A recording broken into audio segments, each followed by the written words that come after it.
지난 시간에 주일 오후 예배 지난주에 우리 오늘 이 본문의 말씀을 가지고 하나님의 예정에 관한 말씀을 우리 한번 보았습니다. 우리 다시 한번 우리 하나님의 예정에 관한 이 말씀을 우리가 이 시간 볼 텐데요. 구원의 서정이라고 하는 우리 그 9가지 구원의 서정 단계가 있지요. 거기 보면 소명, 중생, 회심, 신앙, 칭의, 수양, 성화, 성도의 견인, 그리고 영화, 이렇게 9가지인데 영화라고 하는 것은 그리스도의 재림으로 이루어지는 구원의 완성이죠. 그리스도의 재림으로 이루어지는 구원의 완성이고, 개인적으로는 하나님 앞에 부름받은 우리가 하나님 나라 들어가서 바로 얻는 이 영화인데, 개혁파의 대표적인 구원의 서정입니다. 가장 모범적인 또한 그 순서라고도 우리가 할 수가 있겠습니다만은, 여기 보면 우리가 소명, 그리스도에 의하여 이룩된 구원을 신앙으로 수납하도록 사람을 초청하시는 하나님의 은혜로운 사역을 가지고 우리가 소명 혹은 조명, 또 성령의 인치심, 인치심이죠. 우리가 여기서부터 9가지 단계인데, 우리가 신앙, 그 중에 신앙이라고 하는 것, 이 신앙은 죄의 결과로부터 구원을 얻기 위하여 그리스도를 받아들이는 영혼의 운동으로서 하나님의 약속을 성심으로 신뢰합니다. 우리가 하나님의 약속을 우리가 성심으로 믿는다, 신뢰한다라고 하는 것인데, 우리 인간의 의지나 인간의 어떠한 지식이나 또는 우리의 의지로 이것을 받아들이고 우리가 믿는 이런 행위가 아니라, 이것 자체도 우리 하나님이 주셨다라고 하는 거죠. 하나님께서 이것마저도 우리에게 주셨다. 그러니까 우리의 모든 것이 다 하나님이 우리에게 주신 것인데, 지난 시간에 하나님은 우리를 미리 아시고 예정을 하셨다 그랬습니다. 하나님은 우리를 미리 아시고 예정을 하셨다. 어머니가 뱃속에서 아이를 잉태했을 때에 한 10달 동안 배 안에 품고 있다가 세상에 태어나지요. 보이지는 않지만은 뱃속에 있는 아이 이름을 짓고 커가는 모습을 보고 이제 아이를 낳습니다. 아이는 모르지만은 아이들은 그 엄마 늘 함께 있는 얼굴이기 때문에 물론 이제 감각적으로 또 자기 직감으로 이렇게 알아봅니다마는, 우리가 어릴 때에 여러분들 몇 살부터가 생각이 나세요? 1살 때 생각나는 분, 만약에 생각나는 분이 있으면 인간도 아니거든요. 2살 때도 안 나고, 저는 5살 때쯤에는 생각이 나요. 5살 때 나하고 나보다 1살 더 먹은 옆에 있는 친구하고 같이 돌 던지기를 하던 놀이, 또 우리 아버지한테 꾸지람을 받던 그런 모습. 5살 때부터는 이게 다 나는 건 아니지만은, 그럼 사실 4살 때는 엄마가 바뀌어도 몰라요. 그때는 처음에는 울고불고 하겠지만은, 늘 보던 얼굴이라 모르지만은 3살, 4살 때 만약에 엄마가 바뀌었다, 그럼 그 말을 안 하면 그 엄마가 내 엄마인 줄 그렇게 알지, 그걸 모르거든요, 사실은. 근데 엄마는 자식을 아는 거지. 하나님은 우리의 모든 것을 아신다. 지난번에도 말씀을 드렸습니다마는, 이 예정에 관한 교리를 모든 교회들이, 세상의 모든 교회들이 다 받아들이는 교리는 아닙니다. 감리교도 우리가 대표적으로 예지론을 주장하기 때문에 예정론에 대한 것을, 근데 가끔 감리교 목사님들의 설교를 이렇게 들어보면은 예정론을 이야기하는 분들이 가끔 있기는 합니다만은 사실 감리교 교리와는 이게 아주 대치되는 그런 이론적인 거거든요. 그런데 예정이라고 하는 하나님께서는 우리의 모든 것을 다 알고 예정해 하셨다. 그런다면 그럼 구원할 자를 다 하나님이 미리 알시고 예정했고 하면 우리가 정말로 전도할 필요가 뭐가 있고, 하나님이 우리를 구원하셨고 우리를 선택하셨다면 우리가 뭐 날마다 뭐 예배 드리고 주일마다 이렇게 바쁜데 이렇게 예배 안 드려도 구원받을 수 있지 않냐? 어? 뭐 예배 시간에 좀 졸면 어떠냐? 뭐 다음 주에 잘 들으면 되지 뭐. 그렇잖아요? 자, 그런데 오늘 이 구원의 서정을 말씀을 드렸습니다만은 이 9가지 구원의 서정을 보게 되면 이것 어느 것 하나라도 우리의 의지적으로 되어지는 것은 없다는 거예요. 성령으로 우리를 소명하시고 거듭나게 하시고 우리의 마음을 회심시켜서 하나님께로 돌아가는 의식을 우리의 마음속에 갖게 하시고 신앙을 갖게 하고 예수 그리스도의 의를 기초해서 죄인에 관한 모든 율법적 요구가 만족된 것을 선언하시는, 이것이 바로 칭의라는 거잖아요. 죄인이지만은 우리를 의롭다 칭해 주시고 마지막 영화까지 내 의지대로 되어지는 것은 아무것도 없다. 하나님께서 이렇게 하셨다는 거지요. 여러분, 우리 내 몸 하나 내 마음대로 하는 분 있습니까? 며칠 전에 우리 친구가 제주도에 가서 부흥회를 하러 갔다가 강대상에 가서 엎드려 있다가 쓰러졌어요. 심정지가 됐어요. 근데 마침 살아났어요. 놀랄 일이 아니에요. 다 살아. 그냥 가만히 듣기만 하지 놀라지 말고. 나도 깜짝 놀라니까. 근데 2층으로 올라가는 목사님 걸음이 이상하더래요. 어떤 뒤에서 어떤 권사님이 이렇게 보니까.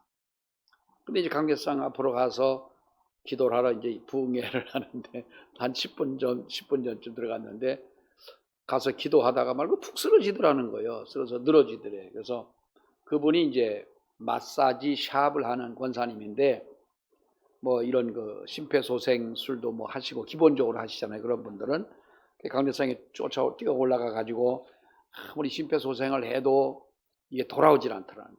그래서 아무래도 안 되겠다. 119에 신고는 해놓고 해서 이제 했는데 마침 이제 마지막 한 번 더 해보자 그랬는데 이 목사님 숨을 쉬었어요. 소흡이 돼서 이제 병원에 가가지고 갔더니 뭐 산소 포화량도 떨어지고 맥박도 떨어지고 다 떨어지고 뭐 아무튼 이 심장이 재기능을 할 수가 없는 거예요. 어쨌든 그랬는데 한 5일 만에 정상으로 회복이 돼가지고 이제 올라왔어요. 서울에 왔는데 서울에 와가지고 며칠 있다 보니까 그 유전적인 뭐 그런 게 있대요. 그 맥박이 약하고 처음 젊었을 때부터도. 그래서 이제 심장에 그 심장 뭐라 그러죠? 심장 박동기라는 거지. 아무튼 알아들으셨죠? 뭔지? 그게 무슨 역할을 해줘요? 심장을 뛰게 하는 데에 우리에게 여기 심장을 뛰게 하는 그 작은 눈에 보이지 않고 측정도 잘 되지 않는 전파가 있는 거예요. 전파가. 그래서 뛰게 하는 건데 이게 약해지면 심장이 뛰는 것이 힘들어지잖아요. 호흡이 곤란해지고. 그러니까 그거를 요즘에는 뭐 살라고만 마음 먹으면 200살까지는 충분히 살 것 같아요. 안 죽어. 웬만하면. 그 아버지는 그래서 돌아가셨다고 하는데 이제 우리 심장을 뛰게 하는 작은 그 파장이 일게 하는 그 전자파, 이것이 우리 심장에서 있다는 거예요. 그래 그 친구 뭐 그걸 몰랐겠습니까만은 와가지고 한번 이야기를 하면서 정말 하나님의 은혜가 놀랍다는 거지요. 뭐 그걸 우리가 모르는 바는 아니었지만 다시 한번 그것을 체험하고 느끼다 보니 하나님이 우리를 어떻게 그렇게 신묘막측하게 우리를 만드셨을까? 이 우주에 여러분 그 지구상에 지난 뭐 한 주간 동안 살아오면서 우리는 세계의 모든 뉴스를 대합니다만은 어떤 곳에는 전혀 비가 오지 않던 사막에 홍수가 나가지고 이렇게 큰 물난리가 나고 어느 한 곳에는 산이 무너져 가지고 한 마을이 그냥 사라져 버리고 뭐 100명, 200명 한꺼번에 죽는 거는 여러분 우리가 보면은 이게 무슨 이런 일들이 일어나고 있는데 우리 사람이 세상을 살아가면서 살아있는 동안이니 내가 살아있다고 말하지 인간이 뭐냐는 거예요. 거기에 하나님이 우리를 지켜주시고 하나님이 우리를 붙잡아 주시고 우리의 모든 것을 아시는 하나님께서 함께하지 아니한다면 우리의 힘으로 능력과 의지로 아무것도 할 수 있는 것이 없다는 거죠. 집은요, 그 어느 한 집을 지었습니다. 그 집에 대해서 잘 아는 사람이 누구예요? 살고 아무리 내가 돈을 주고 샀다 할지라도 그 집에 대해서 잘 아는 사람은 그 집을 지은 사람이 제일 잘 알아요. 자재가 뭐가 들어갔는지, 하수구가 막히면 어디가 막혔는지, 전기도 그렇고 다 집을 지은 사람처럼 아는 사람이 없어요. 여러분, 우리를 제일 잘 아시는 분은 누구십니까? 우리 하나님이신 거예요. 아무리 내가 아이를 낳았다 할지라도 그 아이에 대해서 여러분 우리는 아는 것이 없어요. 아이가 아프면 엄마는 어떡합니까? 그저 걱정밖에 안 되는 거예요. 발만 동동 구르고 아이가 아픈데 내가 그걸 어떻게 할 수가 없잖아요. 우리 딸내미 친구 하나가 소아과 의사가 있어요. 그래서 우리 애들이 아프면 우리 그 손녀딸이랑 아프면 이제 우리 며느리도 가끔 전화를 하지만은 이제 우리 딸한테 전화를 해가지고 애가 이렇게 아픈데 한번 물어봐 달라. 물어봤자 그렇지 뭐 똑같은 얘기잖아요. 그 하면은 또 그렇게 또 얘기를 해줘요. 얘기를 하는데 의사들이 아픈 사람 다 고치면 아플 사람이 누가 있겠어요? 언제 한번 그 아산병원에 있는 의사가 그런 말을 하더라고요. 그 양반이 집사인데 아산병원이 크지 않습니까? 여기서 사람이 10명이 죽으면은 7, 8명은 왜 죽는지 자기도 모른다는 거예요. 자기도 이분이 왜 죽는지 자기도 의아하다는 거예요.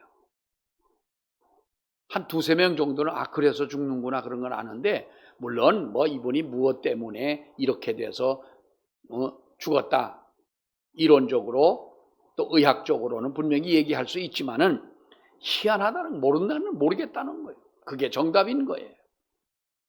우리의 모든 것을 아시는 분은 하나님이시죠.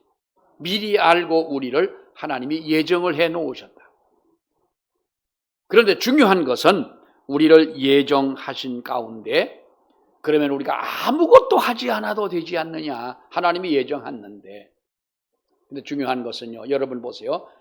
내가 낳은 아이를 부모가 내 마음대로 합니까?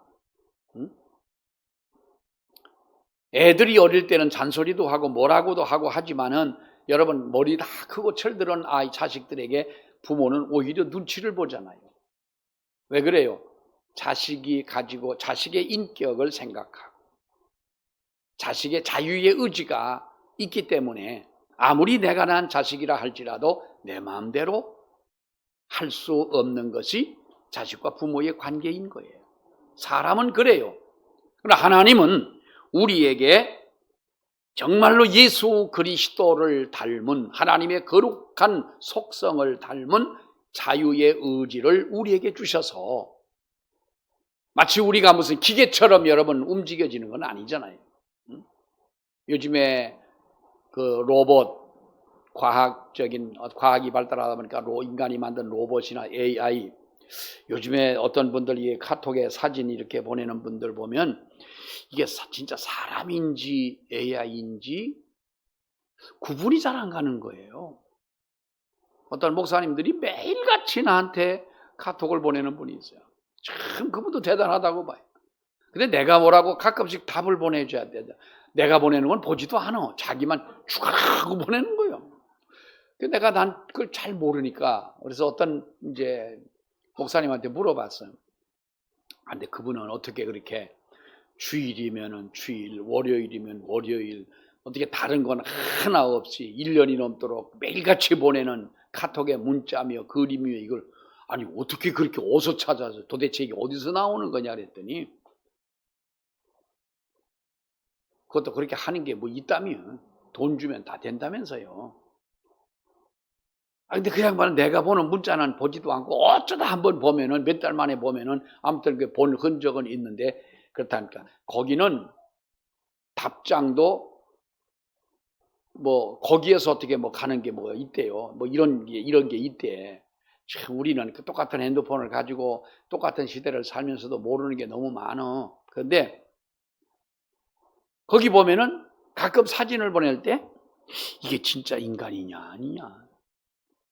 요즘에 중국 조그만 왜 요만한 아이 우통 벗고 노래하는 애 있잖아 왜.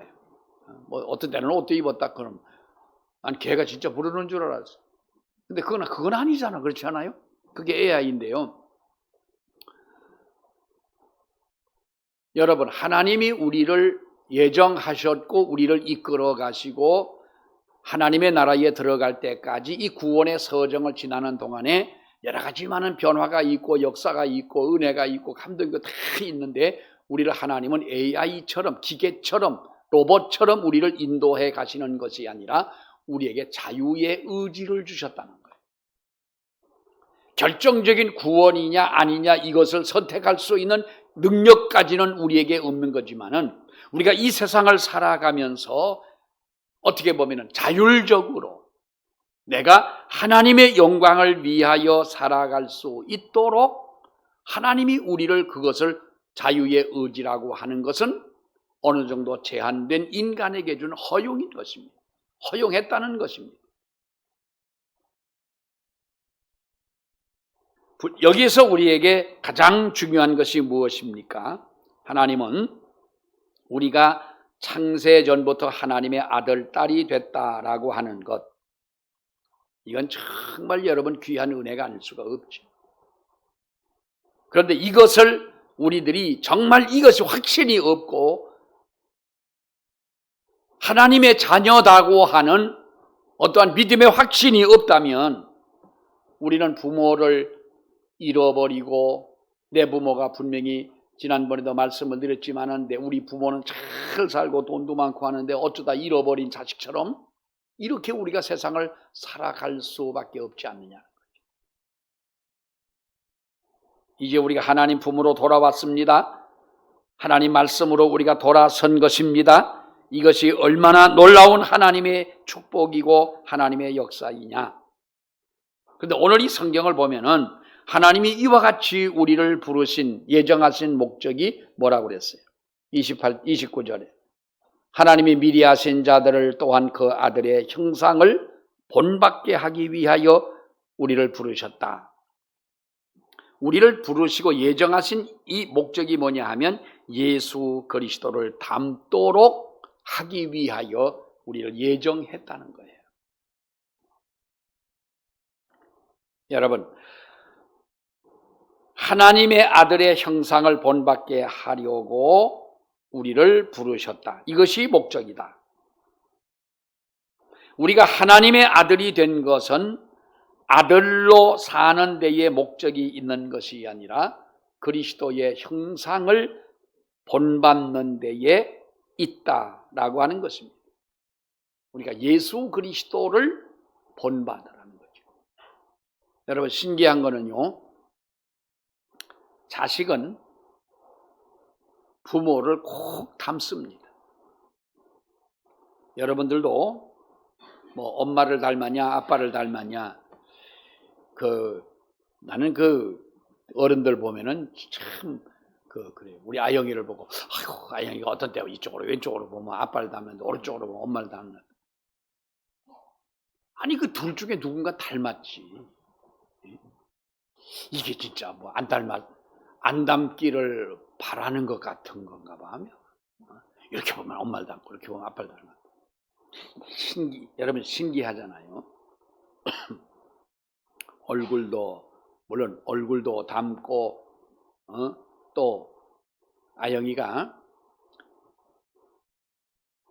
잘하면 잘을 보면은 저 엄마 아빠 성격도 압니다. 우리가 그거 뭐 우리가 뭐 연구할 그건 연구 대상도 아니요. 아영이만 보면 지혜가 착하잖아. 쟤는 천사 가운데 갖다 놔도 누가 천사인지 모를 만큼 지혜는 정말 천사 같아. 아마도 엄마 안 닮은 것 같아요. 난 김미선 집사님 화내는 거 아직도 못 보긴 했는데 아무튼 어쩌다가 옥토거리에서 저렇게 착한 아이가 낳는지 모르겠어. 천사 가운데 갖다 놔도 지혜는 천사야. 이건 뭐 아멘 안 해도 돼요. 그런데 진짜냐? 진짜 착했냐? 아영이가 커봐야 안 되니까. 제가 성질 내고 막 뭐라 그러면 그게 다 누굴 닮았겠어. 나이가 들면은요 행동까지도 똑같은 거예요. 나는 우리 아버지를 안 닮은 줄 알았어요. 나는 우리 아버지 사실 싫어했거든요. 왜 싫어했냐? 날 뭘 잘해준 게 없는 것 같아. 우리 아버지는. 또 우리 아버지하고 같이 따뜻하게 무슨 앉아가지고 밥을 먹은 기억이 별로 없어요. 우리 할아버지하고만 밥을 먹었지. 그저 나가다니시고 뭐 이러셨거든 젊었을 때는. 그런데 싫어했다는 것보다도 나는 우리 아버지는 안 닮은 것 같아요. 우리 어머니를 좀 어머니 쪽으로 좀 닮기는 한 것 같은데 아버지는 안 닮았을 거야 그랬어. 근데 내가 언제 한번 수술을 하고 나서 살이 다 빠져가지고 원래의 내 체중이었어서 그 체중이 58kg가 내 예정된 체중이요. 그것이 건강했을 때는 58kg면요 날아다녔어요. 그때는 정말 아주 걸어가도요. 제가 이제 홍천서 춘천까지 걸어가도 피곤하지 않는 거예요. 뭐 그때는 뭐 어린 애들 때니까 뭐 학생 때니까 그랬습니다만은 우리 아버지는 나는 안 닮았다. 어느 날 망미리를 가가지고 집 앞에 이렇게 내가 이제 힘이 없으니까 이렇게 앉아 있는데 앉아 있는 내 모습이 우리 아버지하고 똑같은 거야. 우리 아버지하고 우리 아버지의 모습을 내가 그대로 가지고 있는 거예요. 자, 이상하게요. 자식은 부모와 닮은 것이 많아요. 얼굴, 성격, 행동, 어떤 이런 마음까지도 다 부모를 여러분 닮습니다. 근데 부모를 안 닮은 사람이 있어요. 부모를 안 닮은 사람이 있어요. 성격도 안 닮고 아버지가 그렇게 술 먹고 술 좋아하고 노름 좋아하고 이렇게 사시던 자식이 대개 아버지를 닮아갈 확률은 뭐 7, 80%라고 그러는데 안 닮은 사람이 있어요. 왜? 어떤 사람이 안 닮아요? 아버지 때문에 어느 때인가 마음에 큰 충격을 받고 아버지와 뭐 단절한 건 아니지만은 아버지의 그 성격에 대해서 증오할 만큼의 그런 마음이 생겼던 자식은 아버지의 행동을 따라하지는 않아요. 뭐 닮는 것이 어쩔 수가 없잖아요. 미국에서 이제 어느 그 가정 상담에서 나온 얘기인데 우리나라가 미국의 얘기인데 어떤 이제 그 여자 처녀가 공부도 많이 했어요. 좋은 집안에서 자라서 아주 이런 그 공부도 많이 하고 한 이제 그 여자가 어떤 남자를 소개받아서 사귀다가 결혼을 했어요. 근데 지금은 뭐 우리 한국도 그렇지만은 여러분 지금은 우리도 이제 많이 서구 생활에서는 이제 많이 달라졌잖아요. 옛날에 남자들은 부엌에 들어가지 마라. 뭐 남자가 왜 부엌에 들어가냐? 또 사위가 설거지 해주는 거는 참 딸네 집에 갔는데 사위가 밥 먹고 설거지 다 하니까 자기 사위는 아주 100점 사위고 그렇게 가정적이고 그렇게 우리한테 따라한다고 아주 정말 좋은 사위 얻었다고 그랬는데 아들네 집에 갔다가 밥을 먹고 아들이 설거지를 하는 거 보니까 등신 같은 놈 새끼 그렇게 내가 등골 빠지게 공부하고 대학까지 가르쳤더니 밥 처먹고 나서 설거지를 옆에 내가 눈 뜨고 가만히 앉았는데 한다고. 이게 얼마 전까지만 그랬는데 지금은 또 이제 이게 보편화가 됐잖아. 지금은 엄마가 뭐 며느리한테만 설거지 하라니까 아들을 가만히 앉아서 네가 좀 하지 그러냐고. 지금은 뭐 이럴 형편이에요. 근데 그때만 해도 미국은 뭐 일찍이 이제 그런 문화가 같이 부부가 같이 밥도 하고 청소도 가고 시장도 같이 가고 부인이 바쁘면 남편이 빵을 굽고 뭐 이렇게 하지 않습니까? 하는데 근데 이 남편은 결혼을 하고 보니까 아무것도 안 하는 거야. 이 남편이. 그러니까 이 부인이 그래도 신혼 때니까 그냥 뭐 참았어요. 참고 그저 밥도 하고 설거지도 하고 뭐 하면서 이제 참았는데 아니 차츰차츰 이제 좋아지겠지 하는 어떤 생각을 가지고 있는데 이게 전혀 변할 생각을 안 하는 거예요. 그 뭐라고 하면은 뭐 서로가 이제 그 부분에 대해서는 말도 안 되는 거예요. 그 어느 날 시댁에를 갔어요. 시댁에를 가가지고 이제 시부모하고 같이 밥을 먹었는데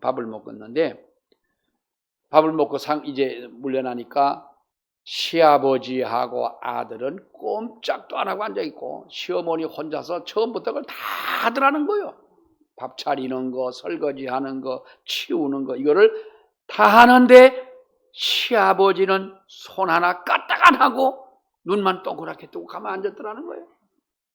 그때 이 며느리가 이 아내가 이 여자가 깨달은 게 뭐야? 야, 이 내 남편은 누구를 닮았구나? 틀림없이 아버지를 닮았구나. 아버지가 그러니까 우리 한국은 옛날부터 부전자전이요. 부전자전. 그 아버지의 그 아들이로구나. 나중에 포기했대요. 포기를 쉽게 할 수가 있었다는 거예요. 왜? 변하지 않는 아버지의 그 모습. 전화기가 되도록 저렇게 사는데 내 남편도 오죽하겠냐. 이것이 내가 져야 할 십자가가 아니냐 생각하고 이해를 했다는 거예요. 자식은 부모를 닮습니다. 모든 용모가 닮습니다. 성격이 닮습니다. 다 닮아갑니다. 중요한 것은 여러분, 내가 나야 닮는다는 겁니다. 아무리 요즘에는 우리가 그 입양을 하는 사람들도 많이 있습니다만은 뭐 이렇게 말씀드리면 좀 죄송해도 입양을 해온 그 아이를 우리의 가족으로 만들고 자식과 부모의 관계가 이루어지고 행복하게 살지만 그러나 닮을 수 없는 부분들이 분명히 있다는 거예요. 하나님은 우리를 예수 그리스도를 성령으로 잉태하게 하시고 이 땅에 보내셨을 때 예수 그리스도는 우리의 진정한 모델이라는 거예요. 신앙의 모델이라는 거예요. 그러니까 예수님이 처음 하나님의 복음을 전한 것이 어디예요? 마태복음 5장에 우리가 흔히 말하는 팔복이다 그렇게 말하죠. 마태복음 5장부터 7장까지 산상에 올라가서 제자들을 부르시고 예수님이 처음으로 하나님의 말씀을 가르치실 때 뭘 가르치셨습니까? 마음이 가난한 자는 복이 있다. 애통하는 자는 복이 있다. 온유한 자가 복이 있고 의에 줄이고 목마른 자가 복이 있고 긍휼히 여기는 자가 복이 있고 마음이 청결한 자, 화평케 하는 자, 의를 위하여 핍박을 받는 자가 복이 있다 그랬죠. 그러니까 옛날에는 우리가 이것을 팔복이다 그렇게 붙여가지고 지금은 팔복하는 말을 사용을 안 합니다만은 이것은 물론 복이 있다라고 하는 말씀을 해서 팔복이다라는 말도 나왔겠습니다만은 복에 대한 말씀보다는 예수님의 생애에 대한 이야기라고 하는 거예요. 그러니까 어떤 자가 진실로 하나님 앞에 복이 있느냐? 나는 마음이 가난하다. 그러므로 너희도 나를 본받아라. 나는 죄에 대해서 애통하고 세상에 대해서 애통하고 있다. 너희도 그 마음을 가져라. 나는 마음이 온유하고 겸손하고 의에 줄이고 목마르다. 너희도 이러한 성품을 가져라. 이것이 누구의 성품인 거예요? 너희 안에 이 마음을 품으라. 곧 그리스도 예수의 마음이다. 여러분, 신의 성품에 참여한다고 하는 것이 인간의 육신을 가진 우리 사람이 가당하기나 한 말이겠습니까? 그러나 그것은 무엇을 말합니까? 그리스도의 성품과 인격을 닮아가라라고 하는 거예요. 우리는 죄인이잖아요. 이런 죄인된 우리에게 예수 그리스도의 영광스러운 형상을 본받게 했다고 하는 것이 얼마나 큰 영광스러운 일이냐.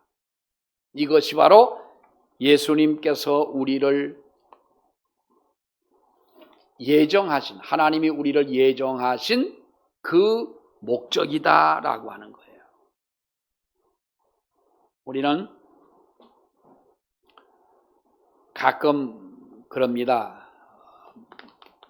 이 세상에 어떤 성자, 위대한 사람, 이런 사람들을 본받아라 뭐 그러죠. 우리가 또 사람들은 자신이 존경하는 사람을 롤 모델로 삼습니다. 자기의 롤 모델로 삼는 거예요. 그러나 우리가 거기에서 우리가 머물러서는 안 되지 않습니까? 우리가 다 뭐 어릴 때는 자기가 존경하던 사람들이 다 있죠. 우리 그 유치원에 다니는 아이들 보고 너 이 다음에 커서 뭐 할래? 그러면 뭐 한다고 그래요? 네? 많은 아이들이 유치원 선생님하고 또 뭐 간호사 된다고 그래요. 초등학교를 다니는 아이들이 요즘은 초등학교는 뭐 벌써 4, 5, 6학년 되면 아주 여자애들 아가씨들 같잖아요. 그런데 그런 아이들에게 옛날에 우리 수준으로 보면 너희는 이 다음에 커서 뭐 할래? 그러면 선생님 된다는 아이들이 참 많았어요. 그래서 아버지가 군인이면 자식이 군인이 될 확률이 높아요. 아버지가 교육 공무원이면은 선생님이 되는 꼭 그런 아이들이 있고요. 목사님 아들들 중에 목사 되는 사람들이 참 많아요. 우리 친구들도 보면은 아들들 중에 꼭 한 집에 하나씩은 목사들이 꼭 있어요. 뭐 어려서부터 그것을 보아왔기 때문에 너무나 익숙해서 자연스럽게 가는 길도 있겠습니다만은 우리는 어떤 사람, 자신이 존경하는 사람을 롤 모델로 삼습니다. 근데 우리는 어떠한 사람을 롤 모델로 삼았을 때에 그 사람이 가지고 있는 영역이나 그 사람이 행한 그 어떤 범주를 벗어날 수는 없는 겁니다. 사람을, 좋은 사람, 정말 우리가 귀한 훌륭한 사람을 본받는 것은 좋은 일이죠. 그러나 우리는 사람을 존경하고 사람을 롤 모델로 삼는 그 범위를 넘어서 예수 그리스도를 나의 모델로 삼아야 되겠다는 거예요. 옛날에 이런 책이 있었어요. 주님이시라면 어떻게 하셨을까라는 거예요. 주님이시라면 어떻게 하셨을까?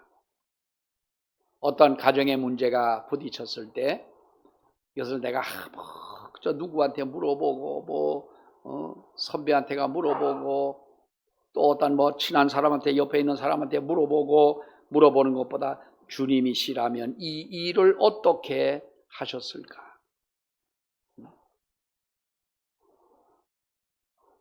내가 어려운 난관에 빠졌을 때 주님이시라면 이때 이 문제를 어떻게 해결하셨을까? 우리가 주님을 닮아간다면 적어도 우리는 이러한 마음을 우리가 갖지 않았을까라고 하는 거지요. 우리를 예정하신 하나님의 목적은 그리스도의 형상을 본받게 하려 함입니다. 그러니까 고린도서의 사도 바울이 그랬잖아. 이 사람에게는 생명의 냄새, 성령으로 인하여 생명의 냄새, 이 사람에게는 육신으로부터 썩어진 냄새가 난다. 꽃마다 가지고 있는 향기가 다 달라요. 참 보면 우리는 이 자연의 원리라고 하는 건 너무너무 신기하잖아요. 호박꽃의 향기는 무슨 향이 나던가요? 호박 향이 나겠죠, 뭐. 우리가 대표적인 장미꽃. 저는 개인적으로 찔레꽃이, 그 찔레꽃 향기가 난 참 좋더라고. 찔레꽃 향기가 아주 정말 좋아요. 아주 사실 향수라고 하는 것이 어떤 그런 데서 이제 채취한 향이겠습니다만 꽃마다 다 향이 있는 거예요. 우리에게서는 그리스도의 향기가 나는 저와 여러분이 돼야 하는 줄 믿습니다. 그렇게 되도록 해야 합니다. 우리에게 예수 그리스도가 내 마음에 계신다면 우리에게서 예수의 향기가 나타나는 주님이시라면 어떻게 했을까? 누가 가다가 예배드리고 나가다가 누가 시비를 걸어요. 네가 어디서 어떤 놈이 나한테 시비를 거냐고 대들지 말고 이럴 때 주님이시라면 어떻게 하셨을까 하는 어떤 이런 마음을 가지고 한 주간도 승리하는 저와 여러분이 되시기를 주의 이름으로 축원합니다. 기도하겠습니다. 하나님 은혜를 감사합니다. 수많은 사람들 가운데 우리를 택하셔서 미리 아시고 우리를 예정하셨고 우리를 예정하신 이유는 예수 그리스도의 형상을 담기 위하여 우리를 택했다고 주님 말씀하셨사오니 이제부터 우리가 살아가는 동안 하나님이여 우리에게서 예수 그리스도의 향기를 드러내는 주님을 닮아가는 우리의 삶이 되게 하여 주시옵소서. 예수님 이름으로 기도하옵나이다. 아멘.